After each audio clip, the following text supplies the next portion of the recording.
Episode 46.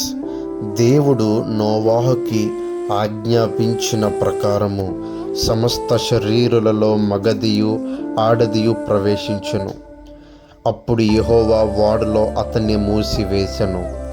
ఆ జల ప్రవాహము 40 దినములు భూమి మీద నుండగా జలములు విస్తరించి ఓడను తేలజేసినందున అది భూమి మీద నుండి పైకి లేచెను.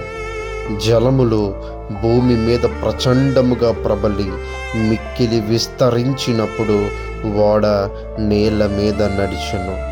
ఆ ప్రచండ జలములు భూమి మీద అత్యధికముగా ప్రబలినందున ఆకాశమంతటి క్రిందనున్న గొప్ప పర్వతములన్నీ మునిగిపోయెను. 15 మూరల ఎత్తున నీళ్లు ప్రచండముగా ప్రబలెను కనుక పర్వతములు మునిగిపోయెను.